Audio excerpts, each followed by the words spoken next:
This is Things You Might Not Have Heard, and I am Jay Cleveland Payne, and I am ready to present to you yesterday's latest in information, current events, pop culture, and politics news. Depending on when you're watching this on the daytime, we're live streaming this for recording at 5:50 a.m. Central Time on Friday, January 19th, 2024. But it's still Thursday's news, and it got to us by way of posting on our feeds and you checking out the stories and you telling us what stories were conversational and we putting them in this thing.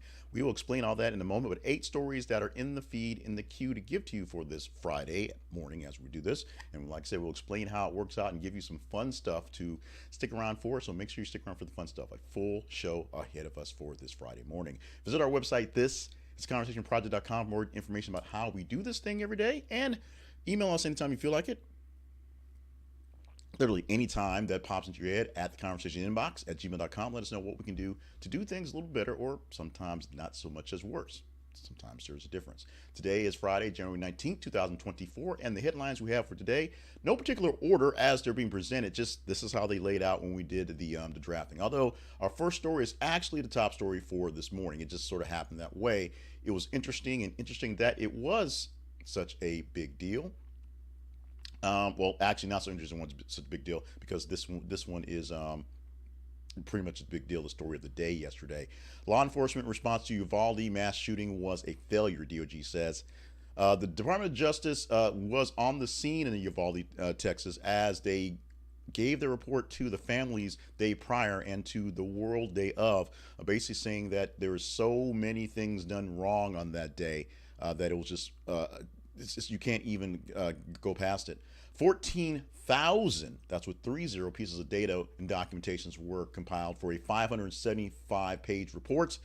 That's a whole lot of words to say everybody screwed up that day. And literally everybody screwed up that day. And to make it worse, the day after, when everybody was patting themselves on the back, they made it worse by not saying just how bad everybody screwed up that day. It's amazing how the Department of Justice got called into this because the mayor was thinking the local authorities would basically cover it up, which is essentially what happened in the process.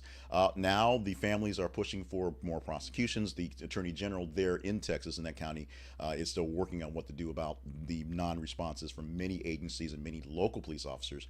But this is a story that should surprise no one, and just other than the fact that it took so long to produce a report so big to tell us the obvious, everybody did bad policing that day. Number 2 story for this morning: Arnold Schwarzenegger detained at Munich airport over luxury watch. So when you're a big time star and you're traveling back and forth and you don't think about these things, they get left. Arnold Schwarzenegger had a fairly nice watch on, so nice that he did not declare it as a luxury watch while traveling Austria, so he had to pay a duty for it. And so he got held for a bit. He actually tried to just pay with a credit card because he's got this kind of swagger. Credit card machine was not working, so he had to leave the watch behind. So when they finally got things going on, they finally got a machine that worked. He paid for the duty, and the watch was actually donated to the Schwarzenegger Climate Initiative in the end. But just a funny story, a simple story, an Arnold Schwarzenegger event story that he can tell forever. Just a simple thing on customs, not quite clearing for a watch. Story number 3 for this morning: Concertgoers sue Madonna Live Nation over show starting late. That's Madonna, comma, or pause, Live Nation. So there is a class action lawsuit from a December 13th concert that didn't start till 10:45. That's kind of late for a concert start. And so a large class action lawsuit against Live Nation and Madonna for one of the gaffes. As we've said before, earlier this week we had the story of Madonna who confused Boston with Cleveland, which I guess happens at times.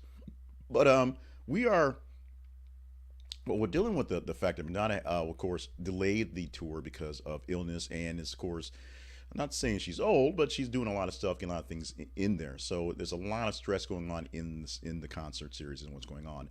No explanation to why the concert started at 10:45. I believe it probably had like an 8 o'clock start time, maybe even earlier than that, because it's a long show. But because of that, class action lawsuit for people who went to that concert in the Barclays Center on the 13th. So if you were there, you might want to get in on this thing as quickly as possible. Our next story, headline number 4: Kendra Wilkinson has been celibate since 2018 divorce from Hank Baskett. Now, it's the headline that probably pulls you in, but the fact that we're still talking about Kendra Wilkinson, who is 38 years old, by the way, who got her start 20 odd years ago, being one of Hugh Hefner's girlfriends, essentially at 18 years old, talked about a lot of things in a recent interview talking to Page Six. It's a lot of things going on about, the fact that the relationship was toxic, how bad it was in it, then her marriage to Hank Baskett, and how just sort of weirded she was out from being with Hugh Hefner for so long, just all the things that didn't work out, and the fact that she's doing okay now. She had a panic attack a few months back and had to be hospitalized, like an anxiety attack, full-on blown attack that went to the hospital for, and from that, we're seeing more stuff on her. How she is still more or less a curiosity bit after all this time, we're not exactly sure, but we put it out there. You guys responded to it quite bigly, so it's here in the story headlines as well. As I said, story number 4 doesn't mean it's the 4th story of the day, but it was a big enough story in the top 15. We'll explain that going forward. And the big news about her is the fact that obviously she's not doing any modeling, any acting like some of the other girlfriends that went through Hugh Hefner's bedroom. She's just selling real estate. She's trying to live a normal, quiet life. Let's move on to the story at number 5 today. The Daily Show to have Correspondents host throughout 2024. Now, Roy Woods Jr. may have whispered, please get a host at the Emmys the other day, but guess what? Not happening. They've had a couple of guest hostings pops up and some folks come into, but what they're going to stick with for the rest of the year is the Correspondents. The Correspondents that will basically rotate in and take a week at a time and do a set of shows going through the year. It's probably the best thing to do for this one because the Daily Show has evolved from what it originally was. Of course, Craig Kilborn just having goofs, to the Jon Stewart really powerful program, to Trevor Noah's also powerful and yet more poignant, more updated version. And now all the Correspondents essentially having their own say and being their own people on the air. So we'll see more of Roy Wood Jr. at the desk for Daily Show, plus other Correspondents, at least for the year 2024. We'll see if there's actual plans for an actual host at some point in time. There probably is, but they're not in a rush because there's other things going on in TV these days. Our headline that sits at the next spot reads like this. Another trans candidate in Ohio faces disqualification vote for omitting dead name. There were 4 candidates running for office in Ohio that had issues that were gender and had issues with getting on the ballot because their names were not what they originally had. Their dead name, their originally birth name, as opposed to what they're calling themselves now, is what they're filing as, and that's an issue for courts. It's an issue. It actually is an issue that becomes an issue, but whether it's an issue that's just a way to discriminate or whether it's an actual legal issue that should be put up is where the actual debate is. Adrienne Childrey is the newest person trying to run for Ohio House, and more likely to be disqualified because she omitted her former name in the petitions. She has her current name, Adrienne Childrey, what she's going by now, and not her legal former name in the petition. We'll see how this one plays out because it's going to play out fairly soon with elections and very soon in courts. Here's a story that I didn't think would actually gather moss, and it did. Joel Osteen tearfully announced Lakewood Church pay off a $100 million debt. Now, this is not necessarily a bad story, but this is more or less a slight jab at Joel Osteen. I actually happen to enjoy Joel Osteen and his sermons and his talks and his speeches, things like that. I find them motivational. I find them slightly spiritual, but I do get the big sort of dig that is that he being one of the princes, not really the kings, but the princes of a prosperity gospel preaching mindset. Essentially, the whole sowing of seeds, which is in the Bible, but the seed you're sowing is basically cash. You send him some cash and more cash will come to you. That's kind of how it plays. So Joel Osteen talked about in a sermon recently about getting a loan to service their church, which is once, of course, the former Compaq Center in Houston, and how they paid off the $100 million loan to get that loan taken care of. He was very tearful about it, very joyful about it, very happy about at that, being able to claim that. And it's a good thing, and he's using that as a point of faith, saying you can get through that long period of debt, that long period of drought, that long thing that you're getting through, because time and faith will get you there. Now, as we said, he often talks about time and faith is basically almost like a bank account. So there's that. And the final story, which is actually the number one story, which was a late addition, which is kind of weird, but it just goes to the fact how people care about some of the things that we worry about, we care about, what you guys think is conversational. Here's the headline. Grayson Waller confronts disrespectful cameraman on Australian morning show. The background on this is Grayson Waller is a current WWE superstar, and he is from Australia. There's going to be a premium live event, formerly called pay-per-view, happening in Australia, Elimination Chamber next month for WWE. The first time they've been down there for such a thing, and this year WWE is doing at least 4 big events, the big pay-per-views, PLEs, on international stages. One's in France, one's in Germany. They got a bunch of them happening this year. So they're doing a big promotion with 2 of their biggest stars being from Australia. They sent down to Australia one of their biggest Australian stars, Grayson Waller, and one of their big upcoming stars, guy goes by the name of LA Knight. As happens every so often, the hosts of these weird shows decide to kind of poke the bear at the natureness of wrestling being fake or wrestling being predetermined. And one of the hosts, the male, asked LA Knight to put him in his finishing move, which is called blunt force trauma, basically banging his head against the ground. He kind of went, nah. And so he sort of pitched at Grayson Waller, who of course got offended. And then the cameraman kind of came out, the camera and bowed up, and Grayson Waller stood up and kind of bowed up too. Because every so often, somebody steps into the realm of basically poking the bear of a wrestler and saying how it's fake and whatever. And so that's how Hulk Hogan ends up punching people, and people get put in headlocks and choked out. And then always the guy that's kind of with them is kind of sitting there kind of, you really shouldn't be doing this. It was a nice little viral moment, although Grayson Waller not as large as you would think in the realm of the wrestling world. If it were The Rock, definitely people would have caught the attention. But this is a big deal. Basically got a lot of extra promotion for the pay-per-view PLE happening in Australia next month. Elimination Chamber is the one, I believe it is. Our apologies, errors, and omissions. We apologize for that bad Australian accent because we don't do accents right here because they're terrible. But we also want to do one story we're omitting. We want to make sure we get this in so we can poke the bear one more time at Dallas Cowboys fans.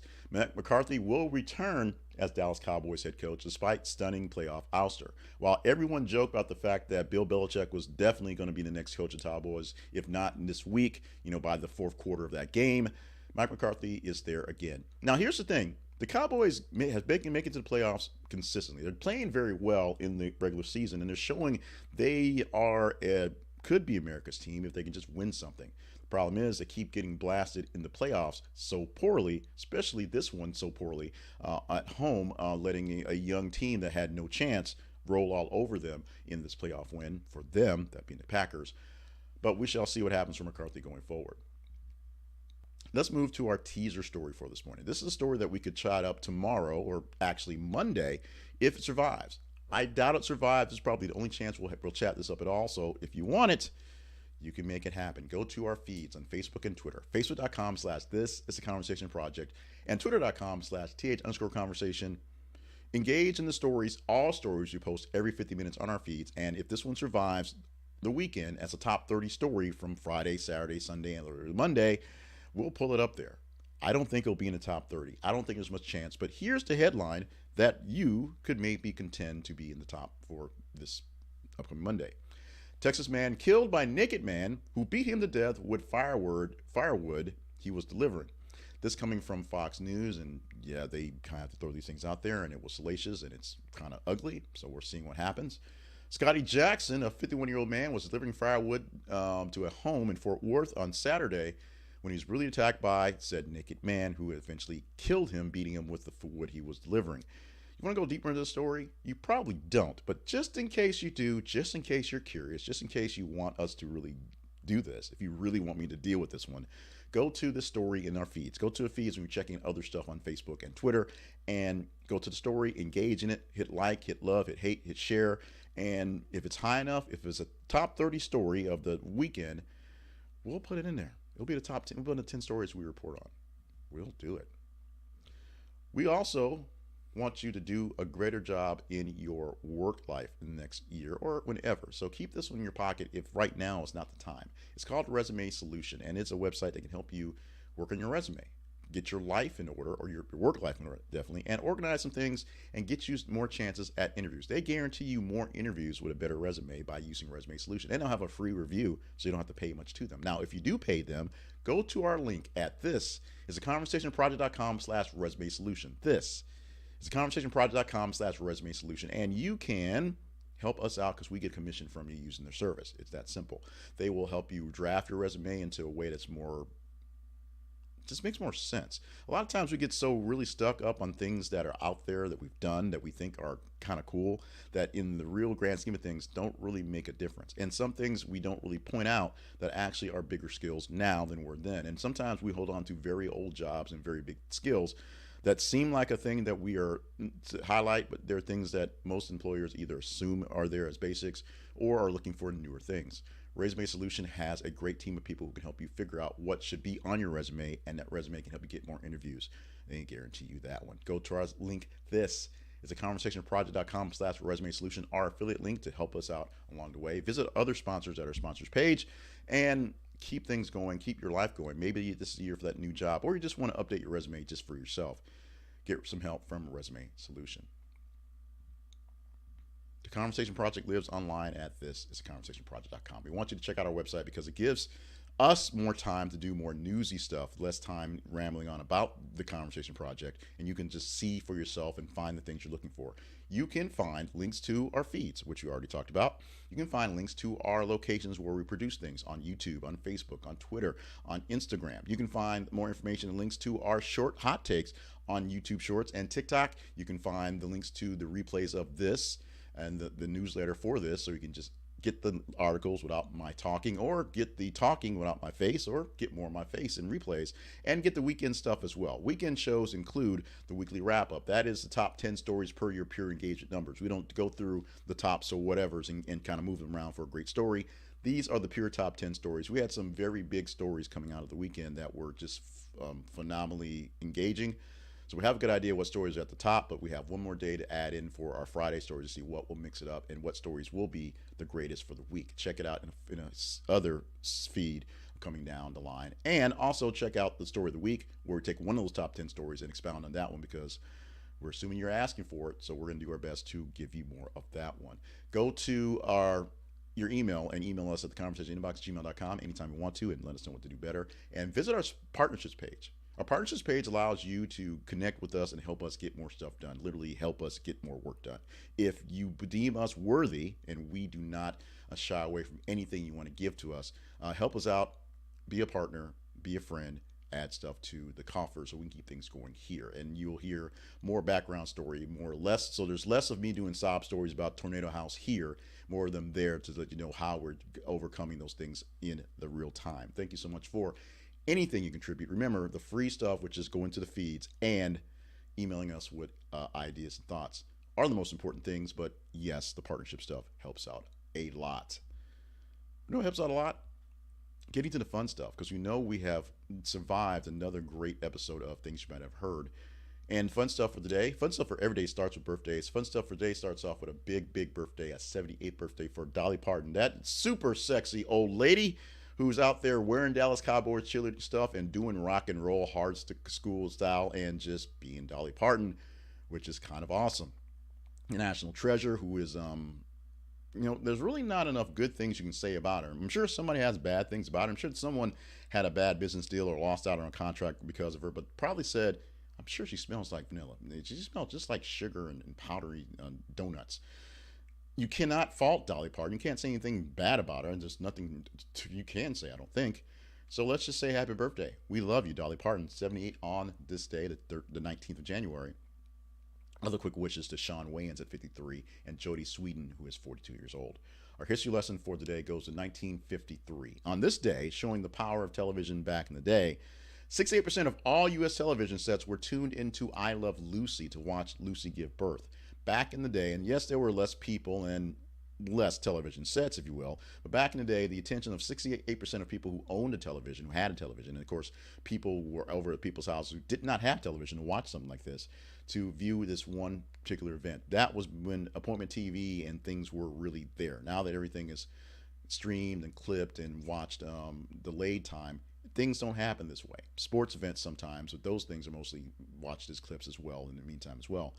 We'll see how things work on going forward as we are doing our attention spans, but this was a big deal from 1953. Everyone wanted to see Lucy give birth to Desi Arnaz Jr., more or less on live on TV. Not quite live, but it is what it is. Celebrate National Popcorn Day. I will tell you, in my house, my wife likes popcorn. My daughter hates popcorn. I'm a fan of mini popcorns.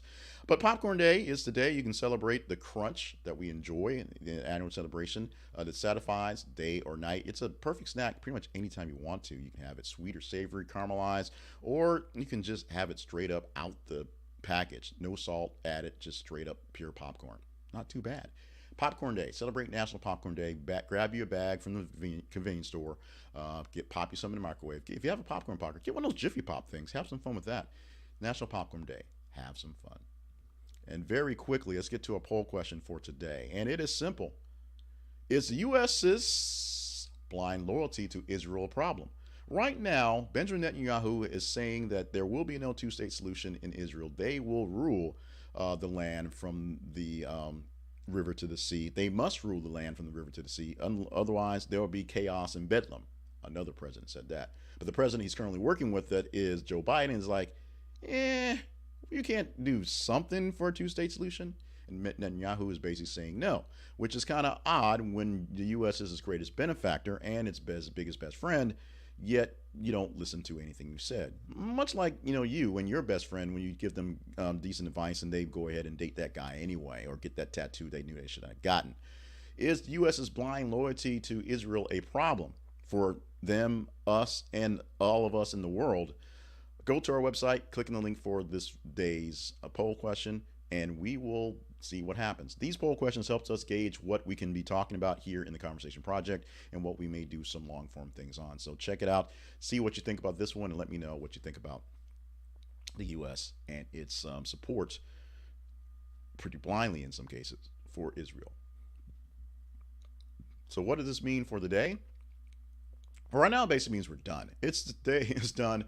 This has been Things You Might Have Heard for Friday, January the 19th, 2024. My name is Jay Cleveland Payne. Thank you so much for being with us for the show. Very quickly, stay limber, stay hydrated, stay on task, and make sure you reach out to us by going to our feeds to let us know what stories to chat up, and emailing us so we know what to talk about, and maybe joining us as a partner, keep things going. Love you, mean it. Let's have a great weekend. The weekend shows include the weekly wrap-up and the story of the week. And come Monday, a new edition of this thing here, Things You Might Have Heard. We'll go through the full slathering of stories for the weekend. Top 30 stories that survive. We get over 90 stories over the weekend. Top 30 stories that survive the top. Get a chance to be picked for the 10 stories we'll present to you Monday morning. What will they be? Where will they be? What will they be about? Probably won't be about the naked guy killing the guy with firewood. But we'll see. We've got 4 days to figure it out. So thank you so much. We'll see you come Monday.